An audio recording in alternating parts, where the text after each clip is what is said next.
He didn't realize right away that this would be his final true hunt. His name was Jack Rhodes. Behind him were nearly 20 years of service in elite units of the U.S. Army. He had been through Panama, Somalia, Afghanistan, but Iraq, that was an entirely different game. Not just a battlefield, but a viscous swamp where normal rules didn't apply. Jack arrived in the country as part of Delta Force in the spring of 2003. When Baghdad fell, most in the unit felt like it was all over. But the officers knew the hardest part was just beginning. In mid-July, when the heat was melting even the treads of armored vehicles, Jack received a call. Top priority intelligence. The target, Saddam Hussein's sons, Uday and Qusay. It was believed they had vanished, blended in with their loyalists, but now someone had come forward, willing to give up their location. Rumor had it he was close to Saddam's inner circle and demanded $30 million for the information. Jack didn't know if it was true, but he didn't care. He wasn't doing it for the money. The coordinates led to Mosul, a city in the northern part of the country. According to intelligence, the targets were hiding in a luxurious villa that once belonged to Saddam's former bodyguard. A two-story building, high walls, thick iron doors, a typical fortress for someone with a guilty conscience. Command didn't want to wait. That same evening, preparations began. The operation was planned in complete silence. No loose talk, no media. Even inside the unit, few knew the details. Jack, as one of the leaders of the assault team, received full access to the plan. He wasn't just to be the first through the door. He had to coordinate Delta's actions and liaise with air support. The next morning, the convoy moved out toward Mosul. It included Delta Force operatives, elements of the 101st Airborne Division, an engineering team, and Apache assault helicopters. Everyone understood either they would capture the targets quickly or it would turn into a prolonged battle in dense urban terrain. When they reached the location, the city was still asleep. Dust hung in the air like a gray blanket. Around the house where Uday and Qusay were supposedly hiding, snipers were already in position. Jack took up a spot at the southern entrance where the engineering team was preparing to breach the door. The signal came at exactly 10 o'clock. A final call to surrender was made through a megaphone. In response, an explosion. From inside, the Americans were met with a hail of gunfire. Assault rifles, grenades, possibly even a light machine gun. Within the first few seconds, 3 soldiers were wounded. "Damn it! They knew we were coming!" shouted one of the sergeants, pressing himself against the wall. Jack didn't waste time. He knew that in situations like this, hesitation meant death. He gave the order to breach through the western wall. But inside, what awaited them was pure hell. Inside it was dark, despite the bright morning outside. The villa seemed built for a siege, reinforced doors, narrow passages, heavy curtains over the windows. A typical fortress for someone with a guilty conscience. Jack led the way, followed by 3 others.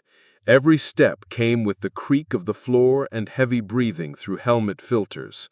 The air smelled of smoke, metal, and something barely noticeable, a mix of fear and determination. The first firefight happened on the staircase landing. 2 men in traditional clothing with assault rifles opened fire from around a corner. One Delta operator was wounded in the shoulder but managed to pull back. Jack didn't wait. He threw a smoke grenade, stepped into the swirling dust, and fired 3 shots in a row. One enemy dropped immediately. The second tried to take cover behind a door. A grenade answered him. The skirmish lasted less than a minute but drained them as if an hour had passed. And this was only the first line of defense. Upstairs were the ones this entire operation had been about, Uday and Qusay. They weren't just hiding, they had prepared for a defense, and they did so seriously.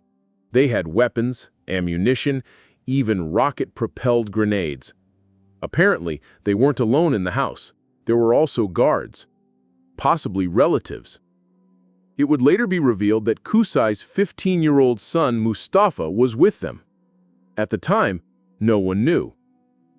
"They won't surrender," Jack said, exchanging glances with the engineering team leader. "These aren't fugitives, these are cornered animals."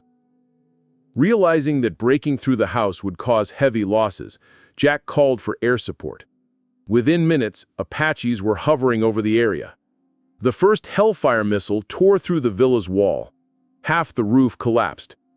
Yet even after the strike, fire came from within. The building seemed to stand on the sheer will of those inside. Meanwhile, armored vehicles and soldiers from the 101st Division were moving in toward the villa. They cut off all escape routes. Checkpoints were set up around the house and drones were watching the rooftops of nearby buildings. Someone tried to escape, perhaps carrying gold or documents, and was caught right at the edge of the outer perimeter. More than 2 hours had passed since the assault began. The house was damaged, but resistance didn't fade. Then Jack gave the order for the second phase, targeted use of anti-tank missiles. One by one, 3 projectiles blasted apart the central part of the building. Only then did the gunfire begin to die down. He stepped inside again, this time through the breach where the living room had once been.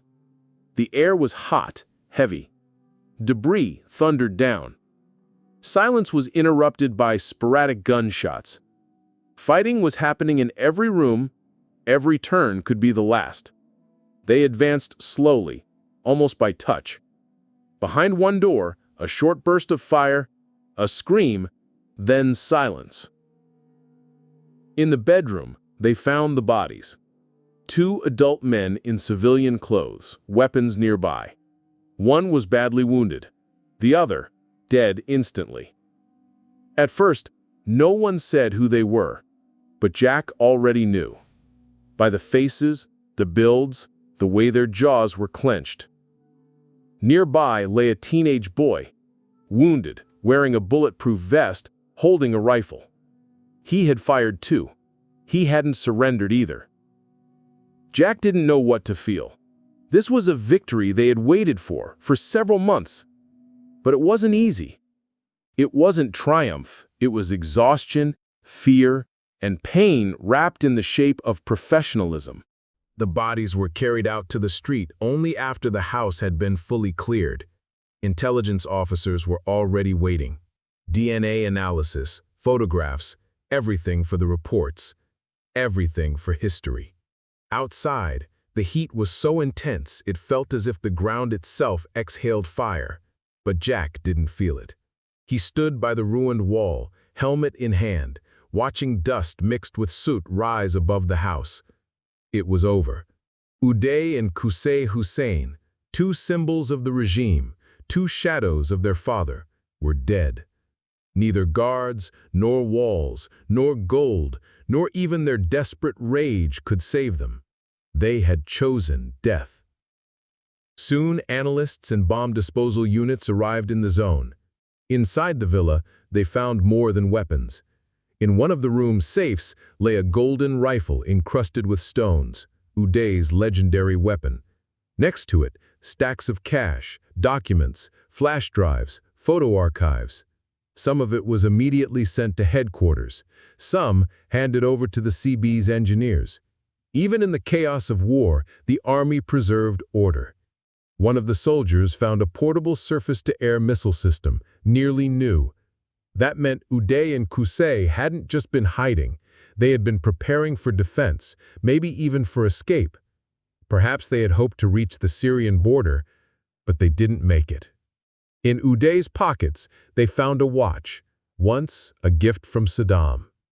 Jack looked at the watch with a strange feeling. It was expensive, certainly, but it wasn't about the price. He wondered, what does a man feel knowing death is knocking at the door, while on his wrist still ticks a gift from his father? What is he thinking in that final minute? Does he forgive anyone? Or only curse? Photographs of Saddam Hussein's dead sons circled the globe within 24 hours. It was a rare case. The Pentagon gave the green light for publication. Everything had to be clear. The target was eliminated, the threat neutralized. The propaganda effect was powerful. In Iraq, those who just a day before had threatened the return of the Great Era fell silent. The symbols were gone, and with them the belief in a return to the past. But for Jack and his men, it was different. Their heads weren't filled with headlines, but with the faces of their comrades. Radio screams, the smell of gunpowder, the vibration of missile strikes. These things don't leave after victory. They dig into you. They stay forever. Command recognized the operation as one of the most successful in the entire campaign. There were no American fatalities, only 4 wounded. All survived. And still, even such statistics brought no relief. "We're not hunters," Jack said that evening when the unit returned to base. "We're shepherds driving wolves. Only now the wolves are smarter and meaner." The next day, he signed the report, turned in his gear, and, as usual, faded into the shadows. He didn't seek glory. He had a job, and it was done. A day passed, then a week. Jack continued his service, but the operation in Mosul was burned into his memory like a scar. On the outside, everything followed the usual routine: new missions, patrols, reconnaissance. But something had changed in each of the soldiers who had been there that day. For the world, the elimination of Uday and Qusay became a major moral victory. Their deaths showed that even the most protected figures of Hussein's regime could not hide from time and retribution. It became a signal to all those who still hoped to restore the old order. Ba'athist cells began to collapse, some surrendered, some fled, some simply vanished. People who had believed in the inviolability of the Hussein name witnessed its end. The American press was filled with headlines. Politicians gave interviews. Experts discussed the details of the raid. But few spoke about those who entered that house first. Jack avoided conversations. He didn't like to recall. But one day, months later, sitting by the fence of a desert outpost, he said quietly, "This wasn't a victory. It was a reminder. We eliminated the threat, but not the idea. We closed the door but didn't burn the house, and as long as that memory lives, someone will try to return." He knew that the war in Iraq wasn't over. It had only changed. The uniforms were gone, but the faces remained. The weapons changed form, but not their purpose. And though Uday and Qusay could no longer speak, their past still lived on in the minds of others. Somewhere deep in an archive, tapes of that operation were preserved. Jack once saw one of them. There, amid dust and fire, he saw himself, walking down a hallway, weapon ready, silent, focused. He recognized that look. It wasn't the look of a warrior. It was the look of a man who knows, behind every shot, there is not only a target, but a cost. Later, many called the operation exemplary. Some even used it in training. But for Jack Rhodes, it wasn't a demonstration. It was a period, the final hunt. He lived to retire, never telling anyone all the details of that day, not because he didn't want to, but because he couldn't, because he understood there are things in that story that should not be retold. They stayed there, behind the villa's walls, in the heat of Mosul, in the dusty hallways where time stopped on the morning of the 22nd of July, 2003.